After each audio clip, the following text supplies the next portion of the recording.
When I was a boy, no older than 12, my grandmother's farm suffered a blight. A bitter mold that ate away at our crops for the year and damned us to starvation and poverty. We never had much out where I lived. The farm was everything. My grandfather had poured all of his years into it, just as his father had done, and my father was poised to do the same.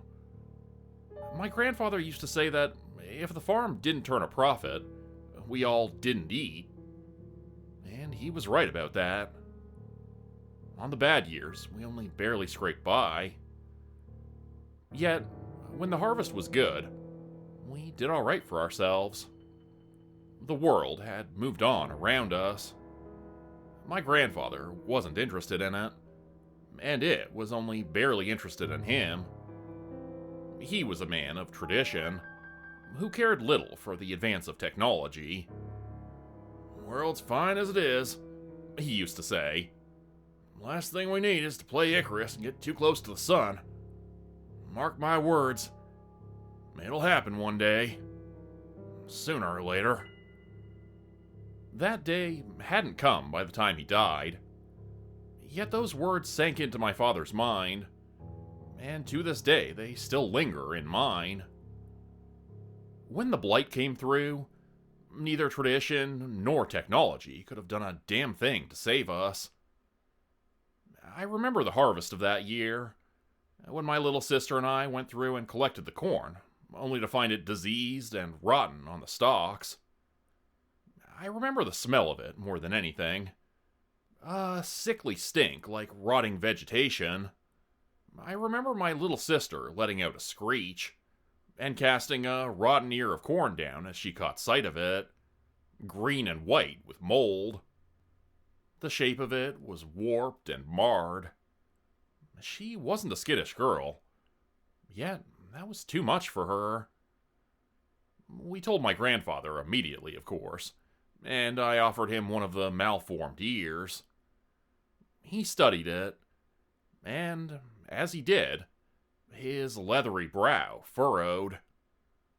"God fucking damn it," he said, using one of those foul curse words decent folks weren't supposed to use. He smoothed down his hair and sighed before setting the corn aside. "Everything you found was like that?" he asked. I nodded.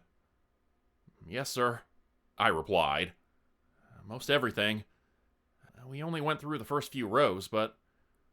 "Don't bother. There's the same sickness in the tomatoes and the carrots. Not much to be salvaged there. I don't hold out hope for the corn, either." He spat into the dirt outside the house, and looked off into the cornfield. "If it can't be salvaged, what do we do then?" I remember asking. "This harvest? No. Next harvest? Perhaps. There's work to be done yet. Might be we can still turn a profit this year. We'll see." His tone was pensive and far from optimistic. There was something in his eyes that I remember. Something that, years later, still never sat right with me, even after I understood just what he was considering. It was a few days before he came to speak with me. We'd found so little that could either be salvaged or trusted to eat. The sickness had taken the land so completely that it may well have doomed my grandfather's little farm. Perhaps were he a less dedicated man, it might have. But the old man still had secrets and wisdom in him. There was one thing he knew he could call on, although the decision was not one he would make lightly. I was out in the barn when he came for me, tending to the animals, when I saw him standing in the doorway, little more than a shadow in the afternoon sunlight. "You're coming with me tonight, boy," he said softly. "There's something I care to show you." There was a determination in his eyes that I confess unnerved me some. He was always an intense man, and yet the severity in his tone warned me that he was to show me something that he himself was not looking forward to. yet I knew better than to argue. That night, as twilight fell and the sky burned golden on the horizon as darkness set in, my grandfather took me into the woods for the first time and showed me the path. He showed me the way deep into the woods, to the heart of the forest where its spirit lies. He showed me the cost it took, and that it was more than worth it. That year, our farm was more bountiful than it had ever been. It was as if the blight had never happened. Our crops were healthy, and they remained healthy in the years ever since. I never thought too much on why that was. My grandfather passed a few months after the blight. That last journey into the woods had taken whatever years he had left. And in the years that followed, my own father met his maker when an 18-wheeler sped through an intersection and squished his little pickup like a bug. The farm fell to me, as I always knew it would. And as the years went by, I prepared my own daughter to take it from me when my time was up. I did everything right. Of that, I am sure. My Abigail was strong, beautiful, and smart, and I knew that when the time came, she would have carried on our family legacy better than my grandfather, my father, or I ever could. She would have. Fate had other ideas. It was a pleasant summer day when Abigail told me and my wife she was going swimming in the river with some of the local girls from town. It wasn't anything she hadn't done 1,000 times before, and, like always, I thought nothing of it. A 16-year-old girl should be allowed her freedom, and I was certain I had nothing to fear. Until I caught the red and blue flash of lights out in my driveway that evening. I knew what the officer would say before he said it. I prayed to God it wouldn't be true, but I knew what was coming. My little girl had been caught by an undertow and pulled beneath the water. That river had claimed lives before. She knew that. Everyone did. They went all the same. And while very few contributed to its death toll, there were always a few every year. I never once thought that my Abigail would be one of them.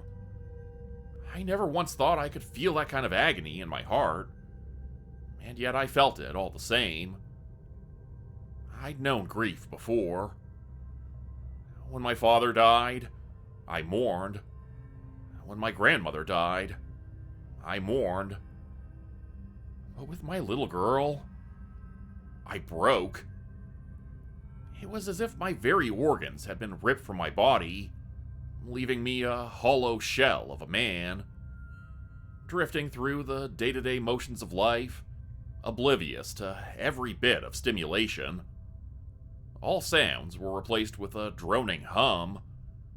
Time no longer seemed to work, and sleep was an impossibility. I promise you that there is no greater tragedy than the loss of one's own child. There is nothing else I know that can rip a man apart so thoroughly and leave absolutely nothing behind.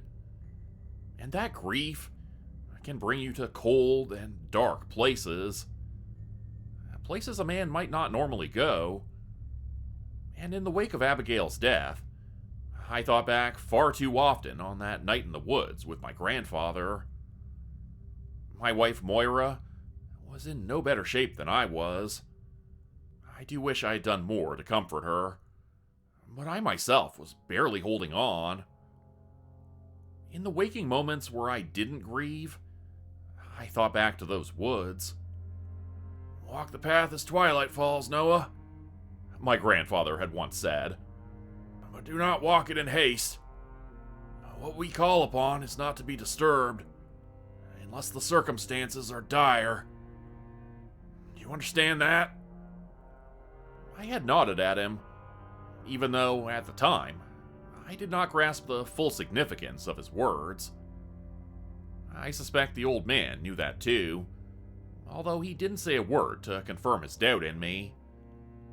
he had only continued deeper into the forest and showed me the first landmark. I told myself that a trek into the woods was a poor idea. Against my grief, I tried to reason that to invoke the spirit of the forest would be a step too far. A selfish act done only to spare myself my own suffering. And yet I wondered just how selfish it really was. After all, my Abigail had been robbed not only from me, but of her own life. It was the river that had killed her. A fate she easily could have avoided.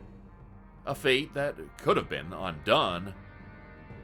I told myself that these were dire circumstances, and in the weeks of grief after my little girl was ripped from my life, I prepared myself for the journey I knew I needed to take. I did not tell Moira where I was going. If she knew, she would have either thought me insane or begged me not to go. Either way, she would have tried to hinder me. I loved her with what was left of my heart. I truly did. And it was because of that love that I told her nothing. To give her warning would have only served to worry her. I did not want that. On the day I'd chosen to depart into the woods, I went through the motions as if all was normal. I did my work on the farm and quietly got a few minor affairs in order, all the while watching the sky and waiting for the golden hues of twilight against the distant silhouette of the mountains. As the sun began to set, I knew my time was at hand. I had considered saying goodbye, just in case, but as I thought on it, I knew that it would only bring more questions than answers. Ultimately, it would be better to save my goodbyes until after what needed to be done. Perhaps then, Moira might handle it better. Not well, mind you, but better. Instead, I left her with nothing. Perhaps that was a mistake, but in my mind, it was the best decision I could have made. I simply stepped out of the house as she sat curled by the TV, and I didn't look back. Moira would understand when all was said and done. She would understand, and she would thank me for it. My grandfather had taken me to the edge of our property and shown me where the path began. "Walk the path as twilight falls, Noah," he'd said, and those words still echoed in my mind. The sky was golden above me, and dark clouds lingered high overhead. The forest was black and infinite, a portal into an unending void, and I found myself stopping at the edge. Vivid memories from 20 years prior flashed through my mind as I steeled myself to enter the forest. I could feel my pulse racing, a physical symptom of the quiet dread that I felt at what lay before me. It was thoughts of Abigail that finally made me move. I caught myself inhaling as I stepped through the trees and into the black. The dying sunlight shimmered down through the gaps in the trees, but I knew not to count on it for light. I had brought my own torch, something I could burn. My grandfather had used a branch wrapped in old cloth that he set alight, and I didn't dare deviate from his example.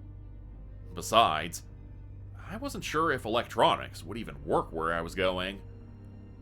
As I lit my torch, it cast a dull light on the world around me. I took a few more tentative steps into the woods as I searched for the first marker, a sign that I was on the right path. "Watch for the currents, boy," my grandfather had said. "Never touch 'em. Just leave it be. So long as they stand, we shall have access." The first cairn had been little more than a pile of flat rocks, meticulously stacked atop one another with deliberation. It was not hard to find, and I spotted it only a short distance into the woods. It sat before me like a beacon, a silent invitation calling me deeper into the woods, and the mere sight of it filled me with both hope and dread. I stared at it, remembering the way my grandfather had stared at it all those years ago, before I continued onwards, pushing deeper into the woods. Above me, the sky seemed darker, and the further I walked, the darker it got. While logic was inclined to tell me that it was simply night, I could feel that this was something far less mundane. The darkness that grew to surround me was so absolute. It felt almost like a physical presence, gripping me crushingly tight. The sensation was almost familiar. Almost. I felt a cold chill down my spine, and remembered my grandfather's words from 20 years ago. "Move quietly, boy. Best not to draw the interest of what's in here. The spirit cares not for your safety. Just follow the markers and don't make a sound." Those warnings echoed through my skull, as up ahead I saw the second cairn. I approached it, and in the darkness beyond, I could spot a clear gap in the trees. My destination was clear. I stepped past the second cairn and moved on, eyes peeled for the third. From the corner of my eye, I saw movement, but I did not let myself look at it. "They watch you, boy, not the other way around," my grandfather had said. Being the idiotic child I was, I had tried to look back then. Just what I saw, I still do not fully remember. It was a man or woman of some sort, yet they were beautiful and, in some ways, horrifying. I remember that the eyes of the people in the woods had an intensity to them that transfixed me, and I remember that my grandfather had held my hand as he led me deeper into the forest. "They'll lead you astray, boy," he growled. "Don't look at them. Don't ever look at them." That was advice I sought to take to heart, and I did everything I could not to let my eyes wander into the woods. As I walked, I could hear the leaves rustling beside me. I could hear whispers and mocking laughter, but I didn't understand what was being said. I thanked God for the darkness that hid the eyes I knew were on me from my view, and I looked dead ahead, watching for the third cairn and the end of my journey. I could hear running water close by, and I knew I was close. With every step, that sound got closer and closer. It was just a light trickle, a quaint and quiet little creek that barely rose above the soles of my boots, but it was enough. I stepped over the water carefully, and behind me, I heard laughter. I ignored it and kept on looking ahead. All around me, there was darkness, save for straight ahead. There, I could see a light. It was faint and pale, but it was enough to see the shadow of the third cairn by. I caught myself exhaling. The path had not been long. I couldn't have been going for more than half an hour or so, and I prayed that it meant I would be granted an audience. I circled around the cairn and stepped into the light before me. It illuminated a small clearing, barely larger than my living room, and populated by only a fat and stumpy tree that appeared to be blackened and rotting. 2 long, thick branches jutted out of its trunk, and twisted skywards like upraised arms or horns on a bull. It looked no different than it had when my grandfather had taken me there so many years ago, and I stopped quietly in my tracks and extinguished the light of my torch, and cast it down to the ground. The chatter and laughter around me had gone silent. There was nothing to replace it. No wind nor animals, no crickets or birds. Just a patient silence that seemed to wait for me to break it. Reverently, I sank down to my knees, just as I had seen my grandfather do so many years before. Like a slave, I prostrated myself before the tree, offering myself up to it, and praying that it would see me, praying that it would grant me an audience as I spoke those very same words my grandfather once had. "Oh, Great Spirit, I come in peace," I said in a quaking voice. "I come to you this day, humbled, and prepared to offer up to you fair compensation in exchange for your power. Please, please show yourself to me." I could feel my body shaking as a chill passed through the summer air. The silence remained heavy in the air, and I dreaded the sounds that would come as it was broken. "Please," I croaked. "Please, Spirit. Please." My fists clenched, digging into the dirt as I felt myself begin to cry. Fear and desperation bubbled up inside of me, and for a moment, I caught myself wondering just what I would do if my pleas were unanswered. Would I walk back through the forest, lost, shamed, and hoping I may find my way home? Would the spirits of the forest even be so kind as to let me leave at all? Before me, I heard the crack of dry wood and a deep rumble of something massive exhaling. My body tensed up at that awful sound that answered any questions I may have had. Never before had success been almost as dreadful as failure. Whatever had come before me unleashed a low hiss, like steam escaping a vent, and I felt an ice-cold wind run across my skin. "Rise, Noah Seymour. Let us talk." The voice I heard was dry and raspy, yet it made the earth beneath me shake. Slowly, I picked myself up and dared to face the thing I had invoked. It loomed out of the woods, an inhuman colossus towering over me, overgrown with moss, and yet its features were hard to describe. In its eyes, there was a coldness that left me stammering for the words I longed to say, and as I struggled, I saw an amusement in its gaze. "Abigail," I rasped, as I looked up at the horrible thing before me. My daughter, Abigail." I closed my eyes and steeled myself, forcing myself to speak the words I had come so far to say. "Great Spirit, I've lost my daughter, Abigail. I want her returned to me, and I will give you everything to have her back. Every year of my life." My voice cracked in my throat as I said those words. "Every year I have left, save for a day.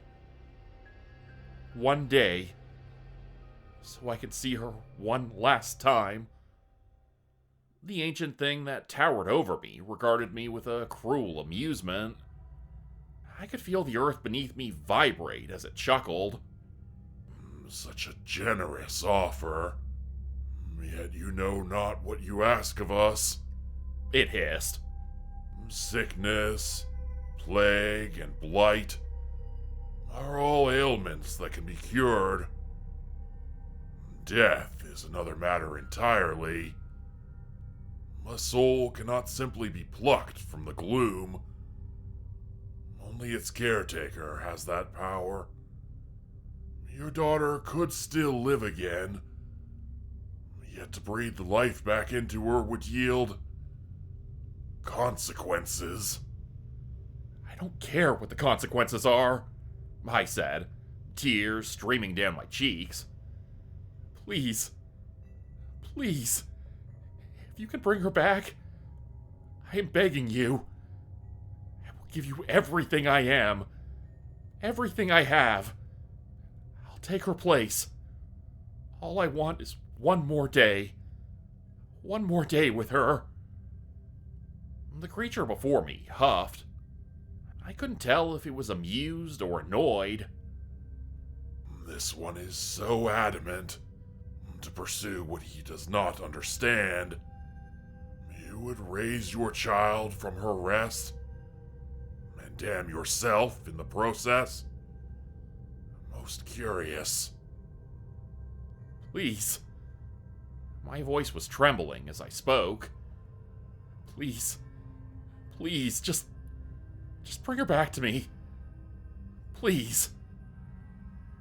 Like a child, I sobbed and pleaded. The entity before me was silent before it let out one final chuckle. So adamant, it repeated.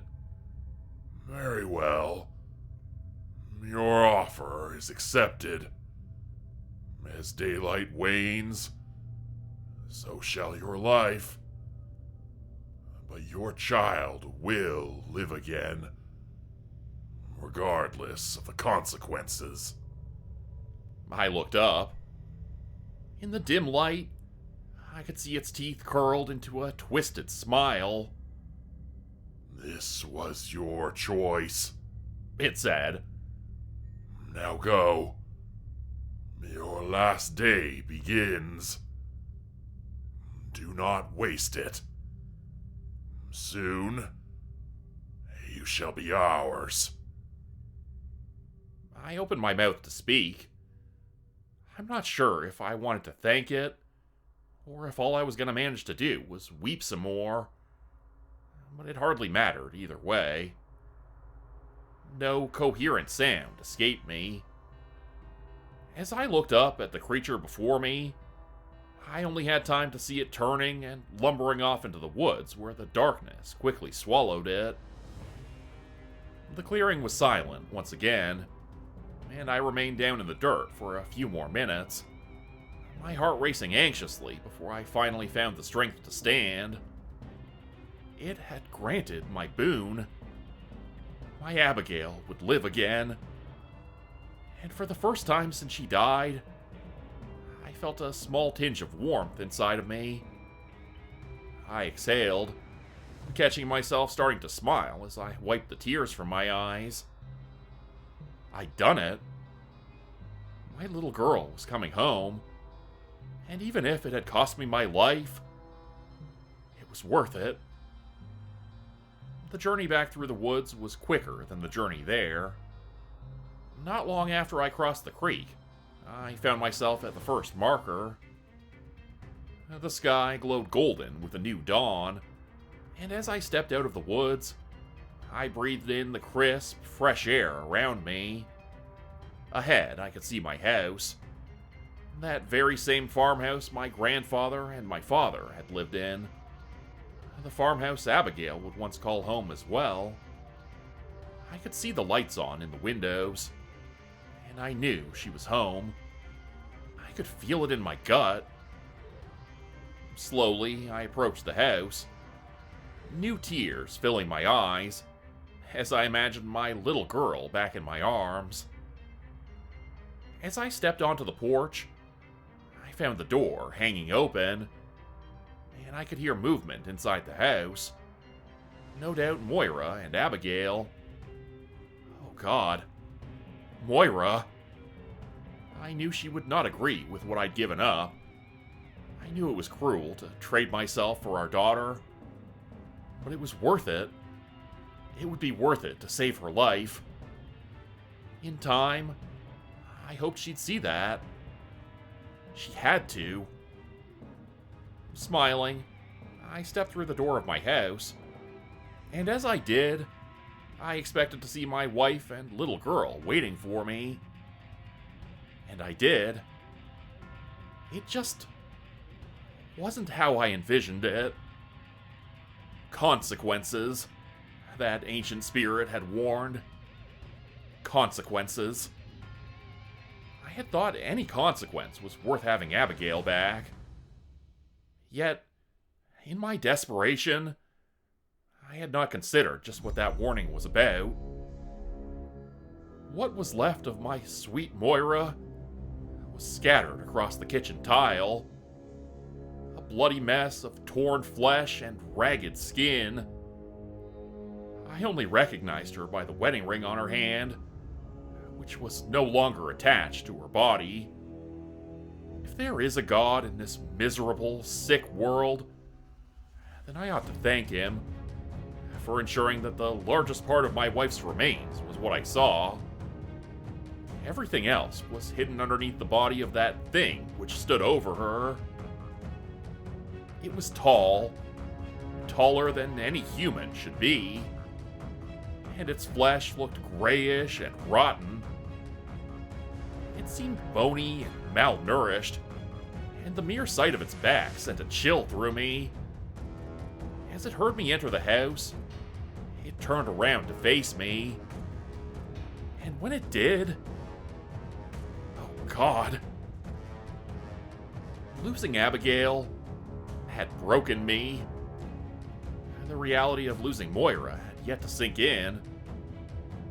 But the sight of that twisted face, Abigail's face, the sight of what used to be my little girl, consuming my Moira's flesh off her broken bones. Whatever was left of me died in that moment, and the fact that I would not live another day suddenly became something I was grateful for. That thing that had once been my daughter stared at me, and I saw the recognition in her eyes. I saw its blood-stained mouth open in what I knew was Abigail's smile.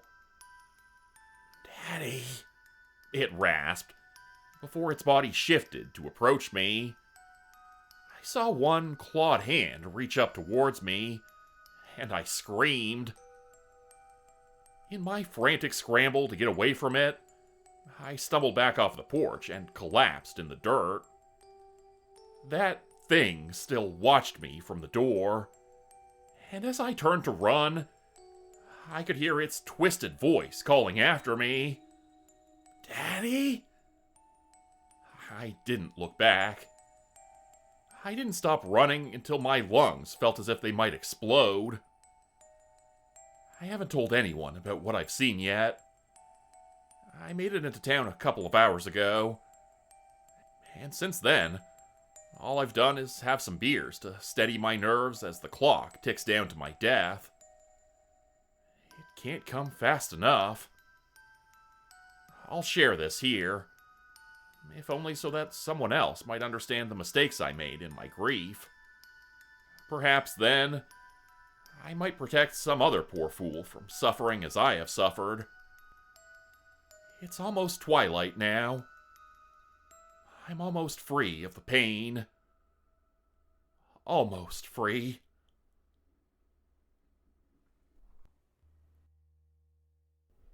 Become a channel member today for early access, bonus videos, and special emojis only available to members.